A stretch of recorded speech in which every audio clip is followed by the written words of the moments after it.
We're back, we're live. We're here on a Thursday afternoon with John Davidann, who is a professor of history at HPU. We are delighted to have him on the show. Thanks very much. I'm delighted to be here.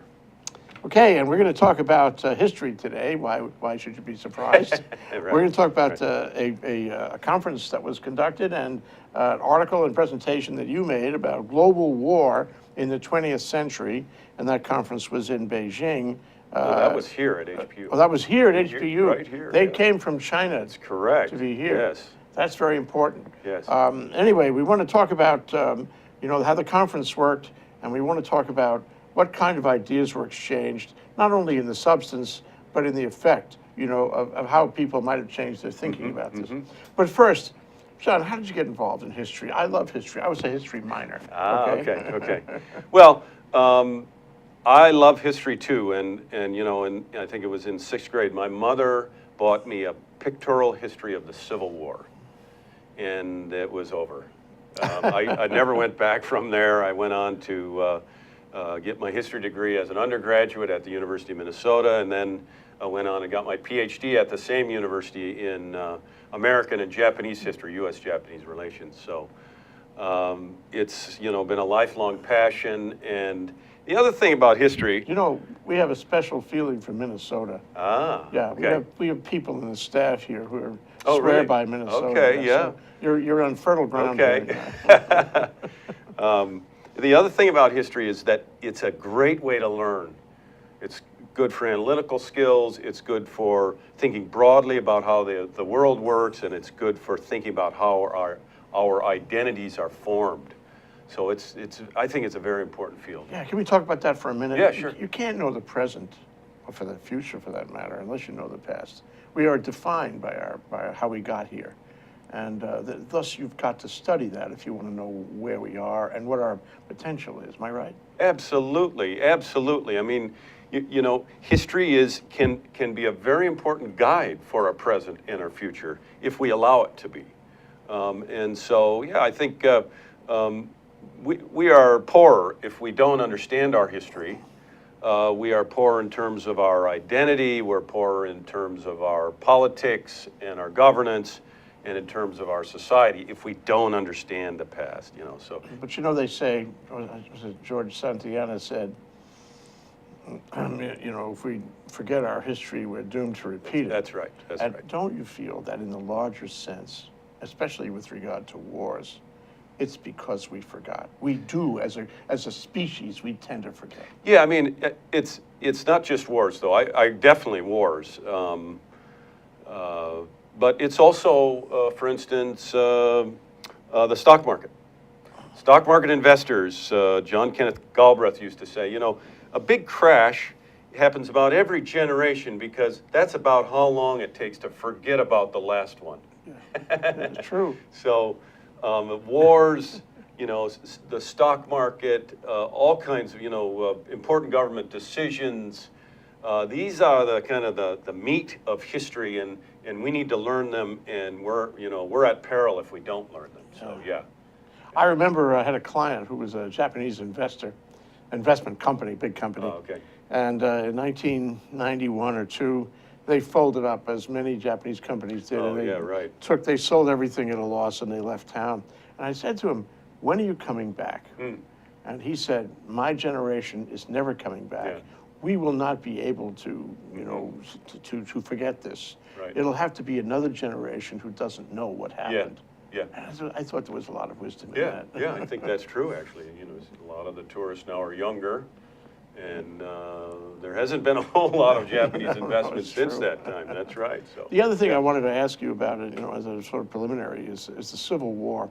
I remember in, I guess it was high school and college, people got so excited about the Civil War. They lived the Civil War. I mean, arguments about how many angels can dance on the head of a pin over the Civil War, down to the last detail, the last piece of Robert Frost's poetry, right down there. Why is that? What is that about the Civil War that compels people the way it does? Well, is talking about identity, the Civil War had a major impact in forming our identity as a nation. We decided during the Civil War that we were to be a nation of free men without slaves. we decided, essentially, during the Civil, Lincoln helped us decide, but we decided that that slave past had been a big mistake. We decided that it was okay to have a strong centralized government and a strong army and a strong currency, because of course the Civil War is the first time the greenback is introduced, the dollar bill. And so we made a lot of decisions about what our future would look like during the Civil War. And of course, you know, there's the brother versus brother part of the Civil War, and this is very dramatic and it's powerful. But I do think in terms of our identity as a nation going forward then, the Civil War really shaped how we responded and how we built the nation in the late 19th and early 20th century. So it remains, you know, this indelible conflict. Yeah. Yeah. Yeah, it was almost, we were finding our way between the Revolution and the Civil War. In the Civil War, we found our way. That's correct. You know, Lincoln, of course, framed the Civil War by 1863, after the Battle of Gettysburg, during the Gettysburg Address and other addresses that he gave. He really framed the Civil War as a war of atonement for the sin of slavery. Oh, how interesting. But Lincoln saw that much earlier, that there was a contradiction between a free land, a land of freedom, and a land of slavery. He saw this as early as 1837 when he gave an address at the Springfield Lyceum, in which he talked about these concepts of freedom and his concern over the growing conflicts over slavery. So he saw the contradiction. And then in 1858, he gave his House Divided speech, in which he argued that, you know, we won't survive. That a house divided against itself cannot stay, it cannot stand. And he saw slave versus free as that house divided against itself. So he really got to the nub of the contradiction of American life in that time period. Did you like the movie? Oh, the movie Lincoln is a fantastic movie. Yeah. Yeah. No, it's, you know, it's first-rate history. One more Yeah, ramp-up question for you, just sort of set the stage, Yeah. is, you know, wonder whether history, especially wars, because they're huge pieces of history, are made by men or by governments, or right, both. I mean, right. I'm interested in your thoughts on Right. that. Well, I think governments cause wars, men fight them. And so, you know, you could argue that, well, actually during at the start of World War I, those were men, those were the monarchs who started this war. But I really think that's an oversimplification of the causes of World War I. It's a good bit of what happened to cause World War I was government ineptitude, poor government decision-making, and some kind of strange arrangements in some of these European powers. For instance, in Germany, you have a federal system of many states, right? Several different states under a central government. Recently consolidated. That's right. But the central government was dominated by the Prussian state, which was just another state, but it was the dominant state. And so the foreign minister of Germany was almost always also the foreign minister of Prussia. So the Prussians had a great deal of power. It meant it was complicated and awkward in terms of decision-making within the German government, and some important decisions were made outside of the German central government by the Prussians, without actually, you know, without consultation within the central government. Of course, the German polity, the German political system, and the public there did not have a full-fledged democracy. They had a German parliamentary system in which the parliament had some power. It had the power to deny budget increases over the military, but fundamentally, it did not have much power at all over the German military. Its experience with democracy hadn't been going on that long. Huh? Well, honestly, I think the Prussians created a system which benefited them, Yeah, yeah. and left them in charge. Yeah. Instead of a full-fledged parliamentary system like the British or the French, the Prussians created a parliamentary system which was hamstrung, and which was beholden to the top leadership, which was filled by Prussians. So it was very oriented towards Prussian power. So now, not too long ago, when was it, a month or two ago, you had this program here at HPU with the Chinese. Great. And, it's really interesting that Chinese, A, would be interested in global wars as a subject, and B, that they would be historians. But I guess we should not be surprised by that. There's one fellow, I think Jing is his name, or possibly Ting, up at the university, who studies Israel. He's a Chinese historical scholar who studies Israel, spent a lot of time there, teaching in Tel Aviv, and now he's here for a period. And you say, well, that's global consciousness for sure. Yeah. So when they come, I take it that they're really interested in global consciousness and global history, even though what you're describing took place in Europe was fairly complex and not generally known to Asia at the time it was happening. Well, why do they come? Yeah.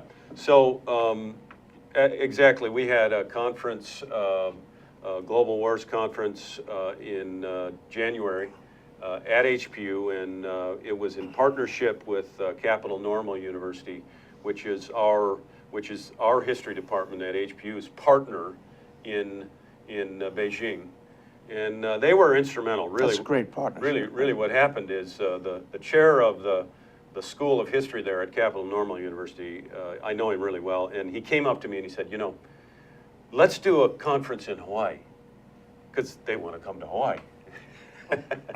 So I felt like I really couldn't say no to that, because they've been very generous to our history department at HPU and very generous to me. So I said, okay. And so we started planning, and it was a joint conference between Capital Normal University and Hawaii Pacific University. And we had 8 Chinese scholars, and 1 Japanese scholar, several scholars from Europe, and then many from Hawaii and the mainland. What a group. It must have been really exciting to have them all together on the subject. It was great fun to have a global group like that and to generate some very interesting discussions. So the Chinese scholars, pardon me, the Chinese scholars were very interested. They're very interested in war. Actually, the Capital Normal History Department is that's kind of their specialty. They're very interested in military affairs and war. So. Is that because they need to know about military strategy? Is that like, West Point or Annapolis? No. In this case, no, because they do have Chinese military institutes and naval institutes, and I've met people from those institutes, but no, this is just the interests, this is how the interests of the department have evolved. And so they were very interested in coming and presenting with us, and their presentations were fascinating. We had several scholars, and they gave presentations on some conceptual presentations on war and peace, which were fascinating. They displayed a kind of a Marxist progressivism belief that that things. One of the scholars called the peace system that we have right now a scary peace system. Right now, today. Yeah. Okay. Yeah, because what he was arguing is that the nuclear deterrence it's a negative kind of peace. It's not a positive peace in which people are simply respecting one another and not going to war with each other. It's a peace built on fear. And threat. That's right. Yeah. That's right. So I thought that was really fascinating. Now, I'm not sure there is a peace system outside of the scary peace system. I'm a bit more of a skeptic. But of course, Marxism has this utopian element in it. And so you could see some of the training of these scholars in Marxism. But couldn't you also see some of the viewpoint of the people in China? The way they see these things is reflected through their scholars, no? I actually asked the question after that presentation, the one about scary peace, I asked the question, well, do you talk to your leadership about this? Do other people, agree with you about this? And there was a kind of a chuckle, a little bit of a twitter, and I think the twitter was because the answer is probably not so much. This is their views and not so much the views of the Chinese That's public. actually a good thing, isn't it? Well, yeah, I mean, I think there's the Chinese political leadership is quite realistic about these things. They seem to not have any of that Marxist utopianism. But the Chinese public, on the other hand, has become much more, in their views of other Asians, much more aggressive in their views, especially the Japanese. Is that nationalism? Yeah, very, very nationalistic about their role in Asia. And I think it's influenced by the political leadership. And of course, we'd like to say that historians win the day and have all kinds of influence, but the truth is that academic historians in China and in the US sometimes are not listened to by politicians and by others. But so. we listen. We hear it. Think, Exactly, listen. that's great. That's John That's great. Davidann. He's a professor of history at HPU. We're talking about Think Tech Global today. We're talking about global wars of the 20th century, and we're discussing a conference that was held with Chinese and Europeans right here on Bishop Street, I guess, That's at exactly HPU right. just a little Yes. while ago. Yes. We'll be right back after this short break. Hi, my name is Seymour Kazimirski. I have a show called Seymour's World on Think Tech Hawaii. Our show is about opening minds and facilitating conversations. To tell you the truth, I have no idea what we're going to be talking about. I have no idea who our guests are going to be, but I guarantee you we're going to have lots and lots of fun. Aloha from Seymour's World. Hi, aloha. My name is Chris Leatham, and I host a show called The Economy and You. The show plays every Wednesday at noon, and on my show, I bring on guests who are interested or working in the technology space. And so I'd like you to come and watch the show and learn with me about all the sort of exciting things that we're doing in Hawaii to build and grow our economy ecosystem. So I'd like to say aloha, and I look forward to seeing you on the show. Thank you. Okay, we're back. We're live. We're here with John Davidann. He's a professor of history at HPU. We're talking about global wars of the 20th century and a conference recently conducted at HPU on that subject, an international conference, which is great. I wanted to ask you, people, I would say that people in this country have, we talked about forgetfulness, Yes. the sine curve of forgetfulness over the Yes. generations, Yeah. the cycles of amnesia. If Right. I think we got plenty of that in this country. Plenty, yes. But do you find that in China too? No, actually, the Chinese people are much more cognizant of their own history. They might not always get it completely right, at least in my view, but they're much more aware of their own history, and I think it drives the thinking of the Chinese people. It drives, in some cases, it drives the thinking of Chinese politicians. So it's quite important. The thing is, Marx. China is a Marxist country, and so their educational system has been oriented towards Marxism. And Marx believed that the most important stuff was about history. He believed that the fundamentals of human life were about the history of class conflict. So Marx focused a lot on history. And I think you see the results of that in China. So there's a pretty big emphasis on history there. This particular department or school that we're a part of, they have close to 1,000 students in their program. In history? Yeah, that's correct. Oh. It's an enormous program, and there's no kind of taking the second-class citizenship or taking the back seat. I think it's a very important topic for the Chinese. Now, you're talking about the Marxist approach to history and all that. And I recall, maybe it's not so much the case anymore, but I'd be interested in your thought about it, that in China, there's a lot of rote memory has gone on in education in general, including college educations, Yeah. where they are asked to memorize a bunch of stuff. And if you take a one-dimensional view of studying history, that's pretty much what you do. You get the Cliff Notes, and you get all those historical points. This happened on that day, that happened on that day. Right. And then you have this very one-dimensional approach. Right. Does that color the way history is viewed in China? No, I don't think so. I think they actually have a fairly sophisticated approach to historical analysis. I would say that there's a difference between scholars who are trained in China and scholars who are trained in the West. And you see a little more dogmatism, a little more alliance with Marxist ideology among the scholars trained in China than you do among those scholars trained in the West. But in general, I think that I'll say this. At our conference, there were some very good papers by Chinese scholars. Okay. Some very impressive historical analysis. So what's the ideal in terms of the interpretation of the events of history? But first, you have to know what happened. Right. And you have to know in a certain level of detail so you can Right. appreciate it. But then you have to make a kind of analysis, and the mark of a good historian is the quality of his analysis. Yeah. So what is that? I mean, to a professional historian, what is that? Right. So the thing is, history is not a science. It's not an art, but history is the understanding of the past, which is somewhat fragmentary.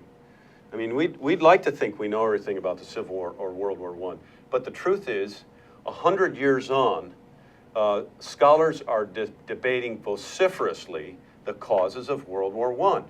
So we can agree upon some basic details that World War I was started with the assassination of Franz Ferdinand. But can we agree that it was the fault of the Germans, that they're the ones who really started the war?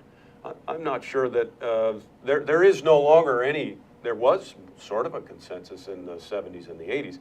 There's no longer a consensus about this. So history is, we look at the past and we don't see the whole past. It's beyond us, it's gone. So we can reference the past through some details and some events and maybe some interpretations of other historians. But fundamentally, our act as historians is to do our own interpreting of the past based upon those fragments. So we're not making stuff up, but we are in some ways guesstimating as to how to interpret events like World War I or World War II or the Cold War in the 20th century. There's some philosophy in there, isn't there? Yeah. You really have to see mankind, a condition of man Yeah. and humankind, Yeah. in order to appreciate that. Yeah. Well, let's go to you. You Yeah. presented a paper at this Right. conference, and it was about the First World War. That's correct. Can you talk Yes. about that paper? Sure. So I gave a paper on the causes of World War I, and I looked at recent scholarship from the 21st century on the causes of the war. And so what's interesting is that the standard interpretation, or pretty much the standard interpretation of the causes of World War I, came out of the 1960s and the 70s in Germany. And it came at the hand of a German scholar named Fritz Fisher. And it became known thereafter as the Fisher Thesis. So what's the Fisher Thesis? The Fisher Thesis argued that Germany was primarily responsible for starting World War I because they believed that they could achieve their goals through the prosecution of a war against the Russians and the French. So that's the first part of this thesis. The second part of the thesis is that in addition to having as part of their political goals a war aim, they also were expansionistic. They wanted to take over more territory, and this didn't end with the end of World War I, but this kind of German expansionism can be seen to be going from 1914 to 1945. Oh, it never Yes, stopped. that's Even right. through their depression and all that. That's right. At least the ideas, the goals, never disappeared from the German government and German life. Now, I think the second part of that's too much to argue. I disagree with the Fisher Thesis. But what about the Guns of August and Barbara Tuchman, where I don't recall exactly, but my recollection of that book, which left a big impression on me anyway, Yes. Yeah, I read it as well, yeah. was that they were all in games. They were doing war games, and they had these mechanical, programmed plans and strategies. Yeah. And when anything tripped in any country, Yeah. then the other countries would have an automatic response. That's right. And it got out of control Yeah. immediately. Yeah. So Tuchman's argument is that actually there is no cause to the war. What happened is you're exactly right. There were each of the major European powers had their mobilization plans in place, and so the all of the European powers did have a kind of a checklist in which if these things happened, then it was time to mobilize. But Let me add, by the way, that I think the message is that we are in the 20th century now. We have technology, we have certain confidence in technology, we have confidence in arms and weapons, we have confidence in our ability to organize large groups of people, Yeah. including troops. Yeah. We are testing our new confidence in all of this. yeah, in a way, I think that's true. The European powers, well, Germany had fought a previous war against Prussia, which was highly successful. I think the Germans thought they could do Act Two of the Prussian War, the Franco-Prussian War, and so, but they were there was an arms race, there was new technology, and so there was a fairly high confidence level among a number of these militaries, but the military leaders completely misinterpreted signs from other military and civil leaders, and this is part of the reason why. So I would disagree with Tuchman that it was just these mobilizations that caused the war. There were some government decisions that actually caused those mobilizations, and these were deliberate acts of mobilizing. Can you talk about them? Sure, it wasn't by accident. So the first country to mobilize is Austria-Hungary. And the reason why Austria-Hungary is mobilizing is because they are very angry at the Serbians, because the Serbians, a Serbian, assassinated the heir to the Austro-Hungarian throne, Franz Ferdinand, in June 1914. And so the Austrians, they did an investigation of this. They found that there were some very shady, but nonetheless, it looked like there were some connections to the government of Serbia. The Serbian government denied this. But the Austrians seemed to think that there was some sort of a connection there to the Serbian government behind this thing. And so they went to Serbia with an ultimatum and said, okay, you have to do your own investigation. You have to clean house on your government. And it was a pretty stiff ultimatum. The Serbians were actually considering complying with the ultimatum. The Russians stepped in the back door and whispered in the ear of the Serbians, don't do it. We're behind you 100% if you don't sign this ultimatum. And so at that point, they didn't sign, and the Austrians mobilized and went to war against Serbia. They invaded Serbia. Okay, but at that point, you still have a local war. You have a war in the Balkans, which there were many wars in the Balkans. You know, we can live with that, a war in the Balkans.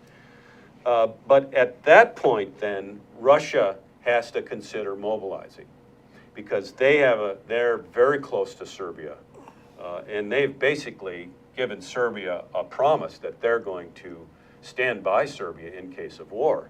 So then the Russians have to decide, okay, we're going to mobilize, and who are we going to mobilize against? So the Russians have a very long border with Germany and with Austria-Hungary. So you can mobilize against Germany, you can mobilize against Austria-Hungary, you don't have to do both. So the Tsar of Russia, Tsar Nicholas, he's worried about this, and so his initial decision is, let's just mobilize against Austria-Hungary. Let's keep this localized, okay? But this is a problem for France. What does France have to do? It's spreading like virus. That's right. This is a problem for France, because the French believe that if Russia does not mobilize against Germany, then the Germans will be allowed to wheel their army against France and fight a one-front war, a Western Front war against France, and the French believe the Germans will win in that scenario. But inherent in all this is the notion that whatever it is, it's going to come apart. Not necessarily. Okay. So the French had a lot of confidence in their ability to manipulate the situation so that they could have a positive outcome. So the French had been giving the Russians a lot of money over 15 years. Some of that money had gone directly towards building railroads that ran east to west right into the border with Germany. This is so they could so that Russia could mobilize its troops very quickly. And in July 1914, the Prime Minister of France, Raymond Poincaré, goes to Russia, and he pushes and pushes the Russians to mobilize not just against Austria-Hungary, but also against Germany. Because this is the key to the French strategy. The French believe they can win a war in which Germany has to fight fronts. an eastern and a western front. That's correct. So, and the French have also been very active in loaning Serbia money, because the French want some presence in the Balkans, and Serbia has been checkmating Austria-Hungary, which is an enemy of France. So you see all these interlocking alliances.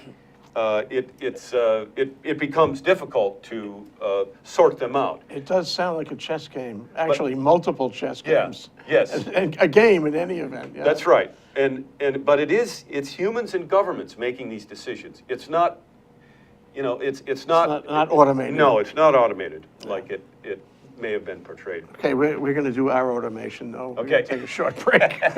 That's John Davidann.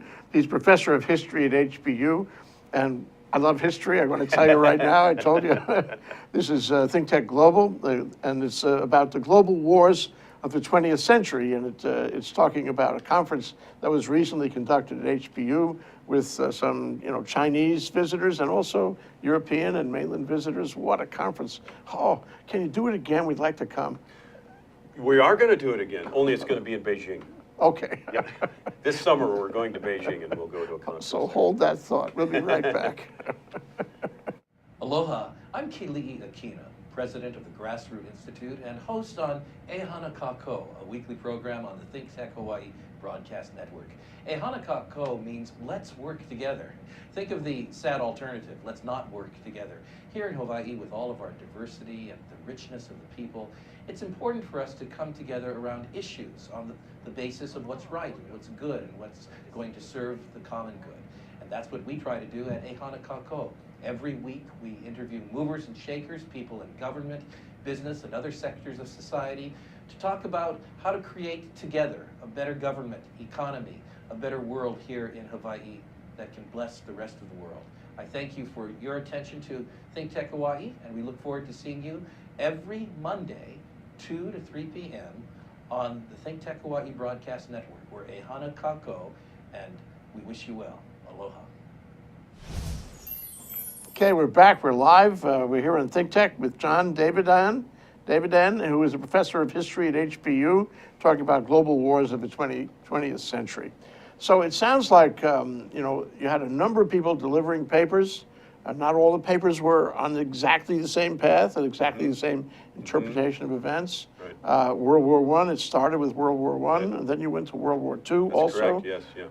How did that go? And can you talk about the substance of the origins of World War II? Right. So we didn't really have a particular paper on the origins of World War II, but of course, when you talk about the origins of World War II, you have to look at the actions of the Nazis in Eastern Europe at the end of the 1930s.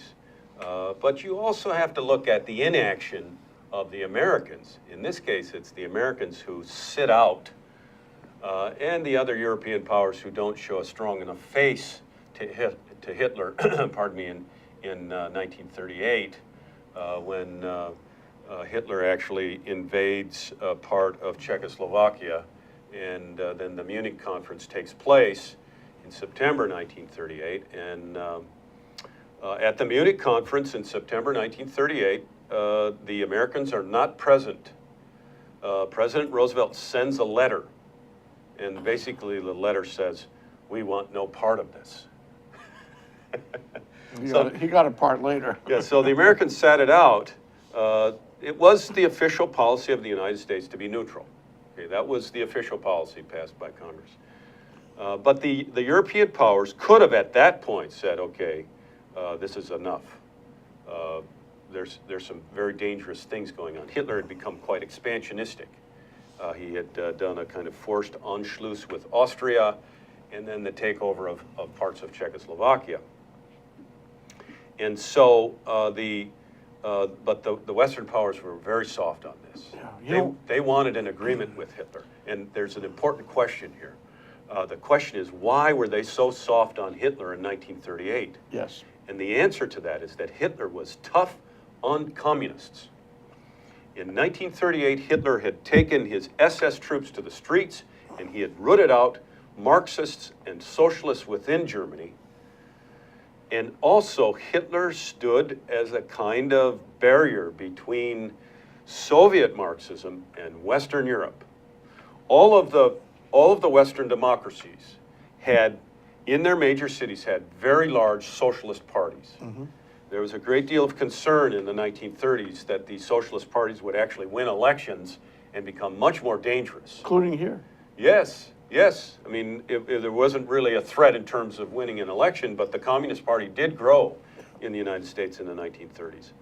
And so, so having Hitler as a bulwark against communism meant a great deal to these Western powers. So they wanted to go soft on him for that reason. So they went soft because they felt that he had a useful role in preventing the growth of communism within Germany, which of course was central to Europe, but also in preventing the Soviet Union from possibly invading Western Europe or having some other influence in Western What Europe. a huge miscalculation that was. It was indeed a very large miscalculation because, of course, after the Munich conference, then Chamberlain, Prime Minister Chamberlain from Great Britain, How goes can we back to forget? great peace in our time. Yeah, that was a dream. But you know, one thing that strikes me is that you have this vacuum created after the First World War. Right. I mean, everything was sour, and they had trouble recovering the economies, and a lot of unrest, especially in Europe. And it's kind of like it's a setting the stage for the Second World War. Can we go further and say that after every big war, you have the seeds of the next one? It's possible, you know, it doesn't necessarily have to be that way. When I think about the end of World War II, you could argue that there are some tensions in World War II that lead to the Cold War. But the truth is, the Soviet Union and the United States are allies in World War II. So the connection to World War II is between the Cold War and World War II. Those connections are not as strong.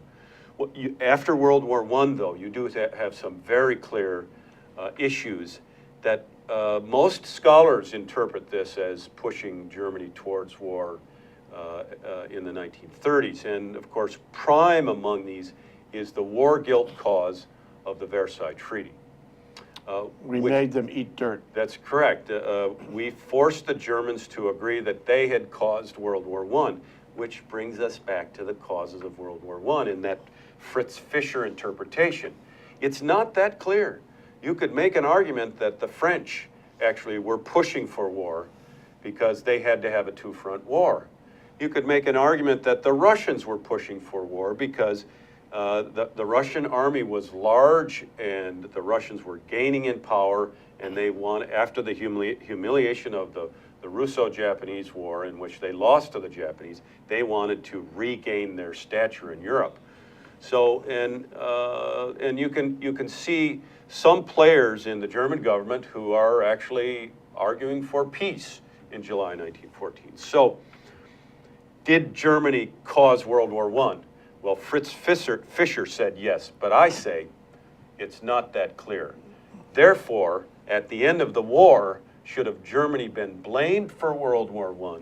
Ooh, now we're getting in something that I think was a very big mistake on the part of Europeans. But at the time, everybody, millions of lives have been lost, and That's people correct. were kind of ticked off, That's and they correct. were looking for a scapegoat, correct. and Germany lost. That's correct. so, The losers really don't get to dictate the terms of peace. One other thing that comes to mind, you talk about the Russo-Japanese War in the early 1900s Yes. and all.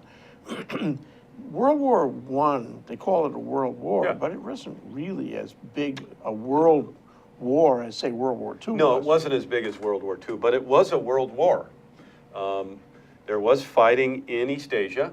Japanese, it was not real serious fighting, but the Japanese had to engage German forces in China in order to take over those positions. The Japanese also engaged some of the German-controlled islands in the Pacific. We had a very good paper at the conference about these operations, and it was, interestingly, in concert with the British, who basically gave Japan the green light to take over German possessions in the Pacific. So you have a situation where we had another, actually, this is what makes this panel on World War I for this conference quite interesting. We're going to redo this panel, actually. We're going to go to the American Historical Association conference and do the same panel This is again. great stuff. So we had another paper on World War I in the Middle East and the battle between the Allies and the Ottoman Empire.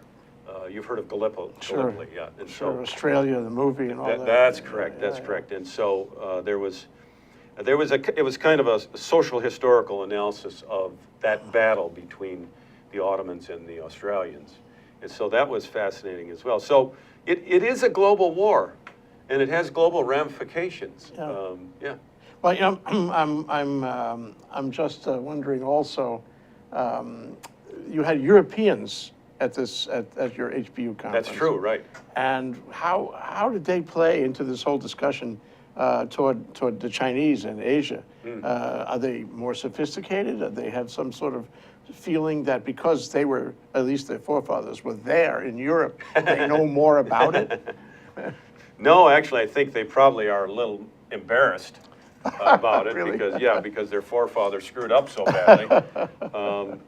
There's, you know, I think among the European scholars, there was a genuine interest in what the Chinese scholars had to say, because the truth is that we badly need to listen to what Chinese academics and Chinese policymakers and Chinese citizens have to say and what their views are. We really need more understanding of China. And so this was an opportunity to get that. So we were focused totally on what they were saying, and we asked all kinds of questions afterwards. And it goes to the Santayana thing. You have to learn as much as you can about this. That's right. From as many people. I mean, the ideal conference would be that every country in the world is represented, you know, to express their views. And you know, the other thing you said, we don't have that much time left. A couple of things, though. The other thing you said was, you know, we have a war in which the U.S. and Russia were allied. It ends in 1945. Right. Within 5 years, we have the Cold War beginning already. Right.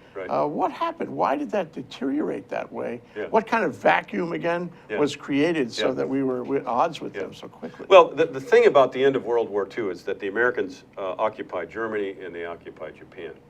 And so if you separate out the Cold War from the end of World War II, then what you see is a very different end than in World War I. You see an end in which neither Germany or Japan are deeply punished. The Japanese actually benefit greatly from the American occupation in some ways. The Germans also benefit from the American occupation. I mean, there's a lot of money that flows into Germany in the late 1940s.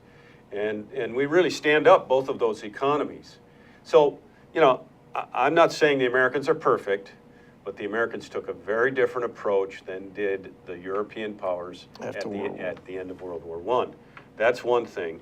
And then the problem of the Cold War is really a problem of the Soviet Union and U.S.-Soviet distrust, both during the war and after the war. And, you know, there's where, you know, you ask if history is made by men or governments. It's both. But at the end of World War II, we had a president who was so sophisticated and able to operate in ways that led to success in Franklin Delano Roosevelt, that when he died, we lost that. And we never really recovered that ability to operate in an international environment in that sophisticated a manner. And so Truman made lots of mistakes in that first summer of 1945. Lots of mistakes. Including the bomb, perhaps. That's correct. And so those mistakes eventually led to tensions with the Soviet Union, and then there were questions about whether or not we could trust the Soviet Union, whether the Soviet Union was bent on world domination, and they thought we were bent on capitalist encirclement. Paranoia. That's right. So there was this sense of fear on both sides, and Henry Stimson, who was the Secretary of War during World War II, and by the late 1940s he was quite advanced in age, but he had been through a lot. He was very knowledgeable. Stimson went to Truman and said, you know, we should go to the Soviet Union, negotiate directly with the Soviets over the concerns that we have over Someone Germany. didn't want to do it. Too bad. Yeah. You know, I mean, I was going to ask you, we don't have time, we're about over here, but Okay. I was going to ask you to, if we could put all these lessons together about both wars in the 20th century, 3 wars in the 20th century, and apply them to the 21st. Yeah, There'd be yeah. some really interesting Yeah, ideas yeah, come out yeah. of that. So I'd like to have you back, John, if you Okay, don't mind. that's fine. John Davidann, HPU Professor of History here on Think Tech Global, talking about global wars of the 20th century. And wow, this has been great. I want to do it again. Thank you, John. Thank you, Jay. All right.